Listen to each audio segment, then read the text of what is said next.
نہیں، ماں باپ کو ظلم کرنا یہ بہت اہم بات ہے. ماں باپ بیلنس نہیں کرتے بعض دفعہ اولاد میں. یہ ہر دوسرے تیسرے گھر کا مسئلہ ہے.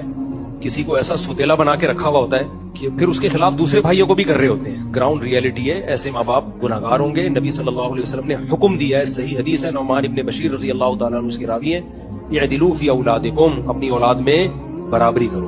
میں اتنا خیال کرتا ہوں اپنے بچوں کے بارے میں کہ ایک بچے کو ساتھ سلایا تو مجھے خیال ہوتا ہے دوسرا جیسے ہوتا ہے نا لیٹے تو ایک چھوٹے بچے کو بلا لیا تو ایک کو پیار کیا، ایسا نہ ہو 2-3 دفعہ اس کو پیار کیا تو وہ بولے گا ابا اس کو کر رہے ہیں ہمیں نہیں کر رہے، تو پھر اس کو بھی کرتا ہوں میں. بچوں میں یہ بچپن سے ہی ہوتی ہے بہت زیادہ کہ یار اس کو ماں باپ ایک کو اتنا لاڈلا بنایا ہوا ہوتا ہے دوسرے کو. بعض دفعہ بیٹیوں کے ساتھ بڑا برا سلوک ہو رہا ہوتا ہے. بعض جاہلوں میں ایسا ہوتا ہے بیٹوں کو ہی لاڈلا بیٹی کو لفٹ نہیں کرا رہے ہوتے ہو. تو یہ بہت ہی غلط طریقہ ہے. اس کا ماں باپ گناہگار ہوں گے. نہیں، ماں باپ کو ظلم کرنا یہ بہت اہم بات ہے. ماں باپ بیلنس نہیں کرتے بعض دفعہ اولاد میں. یہ ہر دوسرے تیسرے گھر کا مسئلہ ہے. کسی کو ایسا ستیلا بنا کے رکھا ہوا ہوتا ہے کہ پھر اس کے خلاف دوسرے بھائیوں کو بھی کر رہے ہوتے ہیں. گراؤنڈ ریئلٹی ہے. ایسے ماں باپ گناہگار ہوں گے. نبی صلی اللہ علیہ وسلم نے حکم دیا ہے، صحیح حدیث ہے، نعمان ابن بشیر